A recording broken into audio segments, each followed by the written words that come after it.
Today I'm working with the Design a Gingerbread Man die from Kat Scrappiness, and I'm going to start off cutting it from a piece of felt. And this is some craft colored felt. It's wool, and I really like it because it's super flat. It doesn't have a lot of like extra fuzzy parts to it. So that's definitely the kind of felt you want to get. And I'm just going to run it through my die cut machine, and this cuts really beautifully, as you'll see in a second. And I'm just going to take them out and I'm going to put them off to the side and make my card base. So I'm cutting an 8.5 by 11 piece of green cardstock, and I'm making this a little bit bigger. I'm cutting it vertically at 5.5 inches, and then I'm going to score it in the middle at 5.5 inches. And the reason I'm making it bigger is because I'm going to be making a frame in the front to put the gingerbread man in. And I want to make sure that the sides are thick enough that the card is strong in the front. So I'm taking a circle from the Cross Stitch Circles die from Kat Scrappiness. It's the second to largest die. And I'm just cutting a hole in the middle to create the frame for the front of my card. And now I'm going to decorate the inside of my card with some Doodlebug Milk and Cookies paper from their 6x6 paper pack. And this is a really cute little candy mix paper, and I'm just going to put some adhesive along the inside of the card, and I'm just going to take the whole piece of paper and put it right on the inside of the card, line it up to at the sides, and then I'm just going to cut off the excess with my paper trimmer. I like doing it this way because I can just take the little wire on the paper trimmer, line it up, and it cuts everything really great.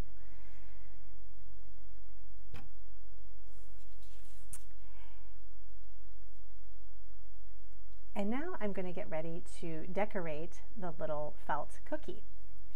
And I'm using some Nuvo Simply White drops. And I really like this product versus enamel accents because it's super bright white and the consistency is a little thicker. So I did a couple of test runs and I thought I liked this one the best. So I'm just going to line the cookie, kind of like frosting, along the edges with the Nuvo drops. And then I'm turning the paper as I go to kind of make it easier to do. I'm holding my breath the entire time because this is a little bit nerve-wracking trying to get everything straight. But you want to squeeze and move your hand at the same time, and that'll give you the best result. So I'm just putting the eyes and eyebrows and mouth on the little cookie man. And you saw in the beginning and the back, I taped the little eyes and mouth pieces that normally get cut out when you die cut the gingerbread man, but I wanted to keep them intact so I could just go over them with the enamel, with the Nuvo drops. So I'm just going to finish off the eyebrows, and then I'm actually taking some green enamel accents and making a little bit of a bow tie for the gingerbread man. I just like the little pop of color there with the green. And this worked really well for the bow tie, and I love that green color. It's perfect for Christmas. And then I'm just going to add 3 little buttons down the middle of the cookie, and I'm going to set him aside to dry overnight because you want to make sure that everything is perfectly dry. So I'm just going to finish creating the rest of my card. I'm using the Naughty Christmas stamp and die set from Kat Scrappiness, and I die cut the word naughty in white cardstock, and I'm going to have that on the front of the card over the frame, and then I'm going to have a little gingerbread man peeking out from the inside. So I'm just taking some glossy accents and I'm going to line the bottom half of the die cut word, and I'm going to just put that on the front of the card. And I really like the way that the white writing looks. It kind of reminds me of frosting, so it kind of goes with the whole cookie theme. So that's all set. And then the next thing I'm going to do is take one of the little words from the sentiment set, the word B, and I'm going to put it right up in the corner there with some Versamark ink. And then I'm going to heat emboss it with some white embossing powder. And this is from Wow. It's bright white, opaque embossing powder. So I'm just going to heat that up.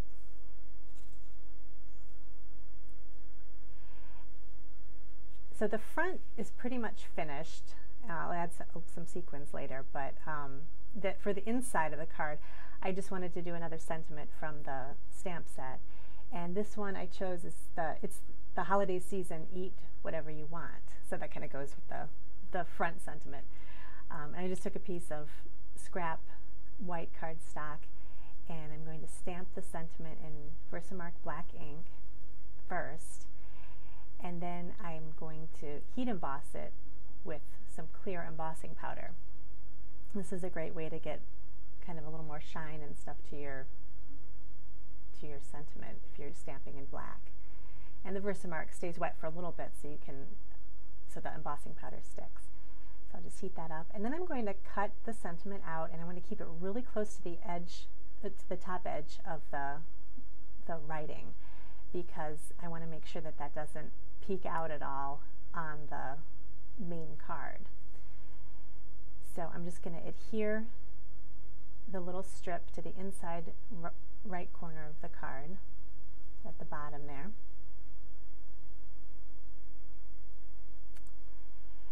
And now I'm ready to add the sequins, and I'm using this great sequin pack from Kat Scrappiness. It's called Retro Christmas. It's got some great teals, reds, and whites in it, and I'm mainly using reds and whites, and I'm using a few of the little square sequins that are included in the pack as well.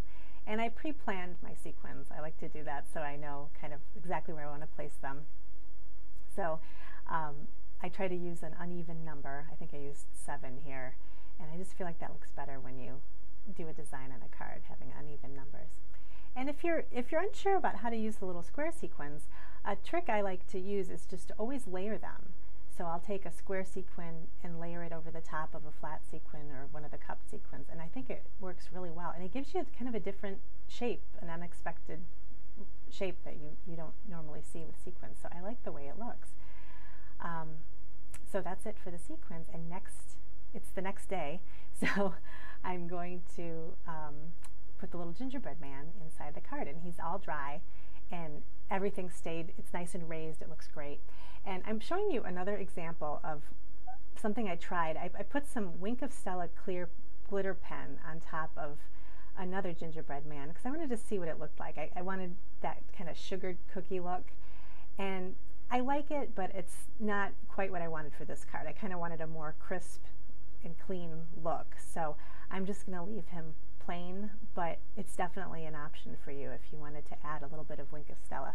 But always do it afterwards, because if you do it before, the felt gets too wet and then the Nuvo Drops kind of run a little bit. So that's it for the card. I used some foam tape to attach him, and I'll have everything I linked on my blog that I used today. And I thank you so much for joining me, and I hope you have a great day.